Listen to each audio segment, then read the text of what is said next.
ಯೋಂತಃ ಪ್ರವಿಶ್ಯ ಮಮ ವಾಚಮಿಮಾಂ ಪ್ರಸುಪ್ತಾಂ ಸಂಜೀವಯತ್ಯಖಿಲಶಕ್ತಿಧರಸ್ವಧಾಮ್ನಾ ಅನ್ಯಾಂಶ್ಚ ಹಸ್ತಚರಣಶ್ರವಣತ್ವಗಾದೀನ್ ಪ್ರಾಣಾನ್ ನಮೋ ಭಗವತೆ ಪುರುಷಾಯ ತುಭ್ಯಂ. ತಪಸ್ವಾಧ್ಯಾಯ ಶುಶ್ರೂಷಾ ಕೃಷ್ಣ ಪೂಜಾರತಂ ಮುನಿಂ ವಿಶ್ವೇಶಮಿಷ್ಟದಂ ವಂದೇ ಪರಿವ್ರಾಟ್ ಚಕ್ರವರ್ತಿನಂ. ಶ್ರೀ ಗುರುಭ್ಯೋ ನಮಃ. ಹರಿ ಓಂ. ರಾಘವೇಂದ್ರ ತೀರ್ಥರ ಸಹಸ್ರ ನಾಮ ಚಿಂತನೆಯ ಈ ಯಜ್ಞದಲ್ಲಿ ಇವತ್ತಿನ ದಿನ ಓಂ ದಿವೋಕಃ ಸದೃಶಾಯ ನಮಃ. ರಾಘವೇಂದ್ರ ತೀರ್ಥರ ಕಾಂತಿ ಅಥವಾ ಅವರ ವರ್ಚಸ್ಸು ಹೇಗಿತ್ತು ಅಂತ ಹೇಳಿದರೆ, ದೇವತಾ ಸಾದೃಶ್ಯ ಆ ರಾಘವೇಂದ್ರ ತೀರ್ಥರಲ್ಲಿ ಕಾಣ್ತಾ ಇದ್ದರಂತೆ ಆಗಿನ ಕಾಲದಲ್ಲಿ. ಇವತ್ತಿನ ದಿನ ರಾಯರ ಒಂದು ಮೃತ್ತಿಕಾ ಬೃಂದಾವನವನ್ನು ನಾವು ಕಣ್ಣಿಂದ ನೋಡಿದರೆ ಆಗಲಿ, ಅಥವಾ ರಾಘವೇಂದ್ರ ತೀರ್ಥರ ಅನೇಕ ಭಾವಚಿತ್ರಗಳನ್ನು ನೋಡಿದರೆ ಆಗಲಿ, ನಮಗೆ ಗೊತ್ತಿಲ್ಲದಂತೆ ನಮ್ಮ ಎರಡೂ ಕೈಗಳು ಕೂಡ ಜೋಡಿಸಿ ಅವರಿಗೆ ನಮಸ್ಕಾರ ಮಾಡುವಂತಹ ಒಂದು ಬುದ್ಧಿ ಆ ಪರಮಾತ್ಮ ನಮಗೆ ಕೊಡ್ತಾನೆ. ಇದಕ್ಕೇನು ಕಾರಣ? ದೇವತಾ ಸನ್ನಿಧಾನ ವಿಶೇಷವಾಗಿ ಆ ರಾಘವೇಂದ್ರ ತೀರ್ಥರಲ್ಲಿ ಇತ್ತು. ದೇವತೆಗಳಂತಹ ಕಾಂತಿ. ಪ್ರಹ್ಲಾದರಾಜರ ಅವತಾರ ರಾಘವೇಂದ್ರ ತೀರ್ಥರು. ಪ್ರಹ್ಲಾದರಾಜರು ದೈವಾಂಶ ಸಂಭೂತರು. ಅವರದ್ದೇ ಅವತಾರರಾಗಿರ್ತಕ್ಕಂತಹ ರಾಘವೇಂದ್ರ ತೀರ್ಥರು ದೈವಾಂಶ ಸಂಭೂತರು ಅಂತ ಹೇಳಬೇಕೇನು. ಅದರಲ್ಲಿ ಬೇರೆ ಬ್ರಹ್ಮ ತೇಜಸ್ಸಿನಿಂದ ಕೂಡಿದ ಅವರ ಮುಖ ಎಲ್ಲರನ್ನೂ ಕೂಡ ಆಕರ್ಷಿಸುವಂತಹ ವ್ಯಕ್ತಿತ್ವ ಆಗಿತ್ತು.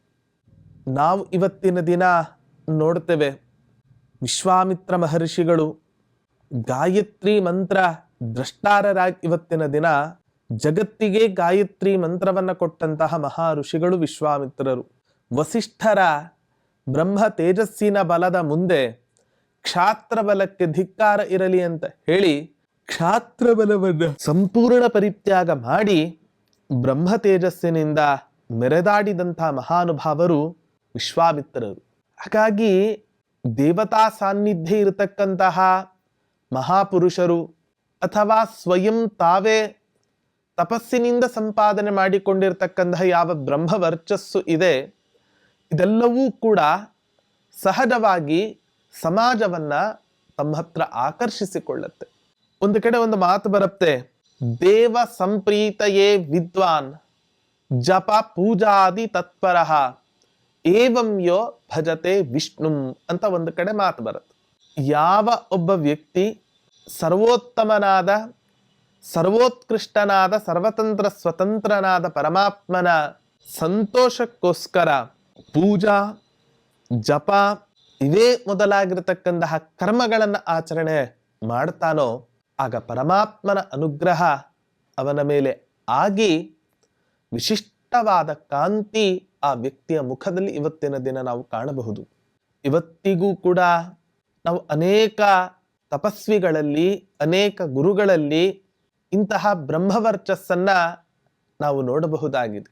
ಹಾಗಾದ್ರೆ ನಮ್ಮಲ್ಲಿಯೂ ಕೂಡ ಒಂದು ಬ್ರಹ್ಮವರ್ಚಸ್ಸು ಬರಬೇಕು ಅಂತಾದ್ರೆ ವಿಶಿಷ್ಟವಾದ ತಪಸ್ಸು, ನಿಷ್ಕಲ್ಮಶವಾದ ಜೀವನ, ಇದೆಲ್ಲವೂ ಕೂಡ ನಮ್ಮ ಜೀವನದಲ್ಲಿ ಇತ್ತು ಅಂತ ಹೇಳಿದ್ರೆ ನಾವು ಕೂಡ ರಾಘವೇಂದ್ರ ತೀರ್ಥರಂತೆ ದೇವತಾ ಕಾಂತಿಯನ್ನ ಪಡೆಯಲಿಕ್ಕೆ ಸಾಧ್ಯ.